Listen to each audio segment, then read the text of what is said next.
አብ ወወልድ ወመንፈስ ቅዱስ አሃዱ አምላክ ዘላለም ሥላሴ የእግዚአብሔር ልጆች እስከ ሞት ድረስ በወደደን በአምላካችን በእግዚአብሔር ስም ሰላም እላችኋለሁ። እንደምን አላችሁ? ምስጋና የባህሪ ብቸኛ ገንዘቡ የሚሆን የአባቶቻችን የቅዱሳን አምላካችን ቅዱስ እግዚአብሔር ስለ ቸርነት ሥራ ሁሉ ቅዱስ ስሙ የተመሰገነ ይሁን። እንኳን አደረሳችሁ። ዛሬ የአብይ ጾም ዋዜማ ላይ እንገኛለን። ነገ በአብይ ጾም ከሚውሉ ከ8ቱ ሰንበታት አንደኛውና የመጀመሪያው የሆነውን ዘወረደን በእግዚአብሔር ቸርነት ልንቀበል ዋዜማ ላይ ነን። ዛሬ የካቲት 7 ቀን ዕለተ ቀዳሚት ነው። ነገ ደግሞ የካቲት 8 ቀን ዕለተ ሰንበት፣ የካቲት 9 ቀን ሰኞ ጾሙ ይጀምራል።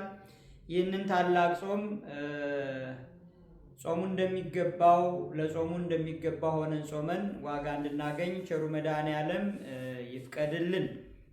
የዛሬ 15 ቀን ለጾመ ነነዌ እንኳን አደረሳችሁ የሚል መልእክት አስተላልፈን ነበር እንደ ደብር። ዛሬም ደግሞ ቤተ ክርስቲያናችን ይህንን ጾም በአግባቡ ጾመን ዋጋ እንድናገኝበት እንኳን አደረሳችሁ እያለች ጾሙን ተጠንቅቀን ተጠብቀን ይልቁንም ንስሐ ገብተን ጾሙ ሊጾሙት እንደሚገባ ሆነን ጾመ ነው ዋጋ እንድናገኝ እንጂ እንዲሁ ጾሙ ስለመጣ ብቻ ከእህልና ከውሃ በመጠበቅ ብቻ ጾመን በከንቱ እንዳያልፍብን ንስሐ ያልገባን ንስሐ ገብተን ዛሬም በቅሚያ ዛሬም በተንኮል ዛሬም በክፋት ዛሬም በተወሳሰበና በተተበተበ ክፉ መስመር ውስጥ ገብተን እንዲሁ በከንቱ ወርቃማ ጊዜያችን እንዳይባክንብን ተጠንቅቀን እነዚህን ሁሉ ክፉ ነገሮች ከኛ አስወግደን አርቀን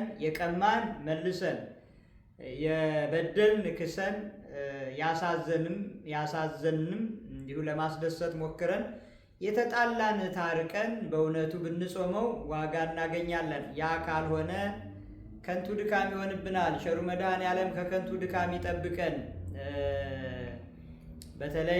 በተለይ በእውነት በቂም የሚጾም ጾም በቂም የሚጸለይ ጸሎት በእግዚአብሔር ፊት ከመድረሱ ይልቅ እንዲሁ የሚቀር ነው የሚሆነው እና ኩርፊያንና ቂምን ከኛ ርቀን እንድንጾመው ይገባል። በዚህ አጋጣሚ ኩርፊያን በሚመለከት አንድ ነገር ማለት እወዳለሁ።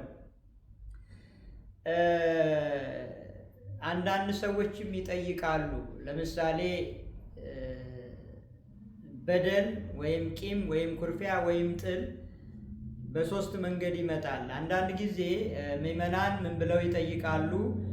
እኔ አልበደልኩም፣ እንዲሁ ከመሬት ተነስተው አኮረፉኝ፣ ይቅርታ እንኳን እንዳላደርግላቸው ወይም ይቅርታ እንዳልጠይቃቸው ችግሩን አላወቅኩም ይላሉ። በዚህ ጊዜ ቅድም እንዳልነው 3 አካሄዶች አሉ። አንዳንድ ጊዜ ሁለቱም ሰዎች ይጣሉና በሁለቱም በዳይነት ምናልባት የአንደኛው በደል ሊበዛ ወይም ሊያንስ ይችላል እንጂ ሁለቱም ተበዳድለው ተሰዳድበው ተጣልተው ተነጋግረው ክፉና ደግ ተነጋግረው ሊለያዩ ይችላሉ።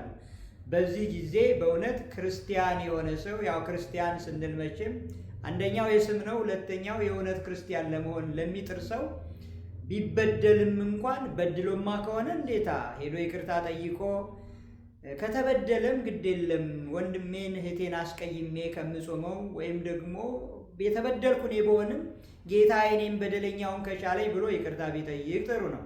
ሌላው ሁለተኛው አንዱ አካል ብቻ በዳይ ይሆናል። አንዱ አካል ብቻ በዳይ በሚሆን ጊዜ ይሄም ምንም ጥያቄ የለውም። የበደለውን ይቅርታ ሳይጠይቅ ከተጣላው ሰው ጋር ሳይታረቅ ቢጾመው ከንቱ ነው። ይህንን ማስተካከል ይገባል። ሶስተኛዋ ግን እጽብት የምትባል የምትገርም ናት። ማለት ምናልባትም በዳይ ላይኖር ይችላል። አንዳንድ ሰዎች አሉ በእውነት እንደው እግዚአብሔር አይጣ ላይ ያድርስባችሁ ነው፣ ዝም ብለው የሚያኮርፉ ሰዎች አሉ። የኩርፊያ ሰዎች አሉ። እንደው ዝም ብለው ሆድ የሚብሳቸው ሰዎች አሉ እና ችግራችሁንም ሳይነግሯችሁ ምናልባት እናንተ ትበድሉ አትበድሉም ሳታውቁ ዝም ብለው የሚያኮርፉ ሰዎች አሉ። ለእነዚህ ብታገኟቸው በደሌ ምንድን ነው ብትሏቸው ያውም ቢነግሯችሁ ነው። አይናገሩም። ችግሩ የማይናገሩበት የያዘ ስለያዛቸው ነው። ያ ቢታወቅ ጥሩ ነው። በደላችሁም ከሆነም አልሆነም ይታወቃል። መፍትሄው ግን መጀመሪያ እናንተ አትበድሉ፣ ሕሊናችሁ እያወቀ። ሁለተኛ ደግሞ ሳንበድል ወይም ደግሞ በደላችንን ሳናውቀው ላኮረፉ ሰዎች ባለንበት ብቻ እግዚአብሔር ሆይ ይቅር በላቸው፣ የይቅርታ ልብ ስጣቸው፣ የሚያኮርፉበትን የሚቆጡበትን ክፉ ነገር አርቅላቸው ብለን በመጸለይ በቀና ልቡና ሆነን ወደ እግዚአብሔር ቀርበን እንግዲህ ከመሳሰለው ክፋት ሁሉ ተጠብቀን ተጠንቅቀን ንስሐ ገብተን እንድንጾመው ይህ የቤተ ክርስቲያን መልእክት ነው። የቨርጂኒያ መካነ ስብሐት ቅዱስ እስጢፋኖስ ወቅድስት ልደታ ለማርያም የኢትዮጵያ ኦርቶዶክስ ተዋሕዶ ቤተ ክርስቲያን ቸሩ መድኃኔ ዓለም የሰላም አምላክ ሁላችንንም በቸርነቱ ሰላሙን ያድለን። አምላካችን እግዚአብሔር በየበዓላቱ እንዲባርከን ለበዓሉ ዝግጁ ሆነን እንድንጠብቀው እግዚአብሔር የሁላችንንም ልቡና ወደሱ ይመልስልን። ወስብሐት ለእግዚአብሔር ወለወላዲቱ ድንግል ወለመስቀሉ ክቡር። ይቆየን።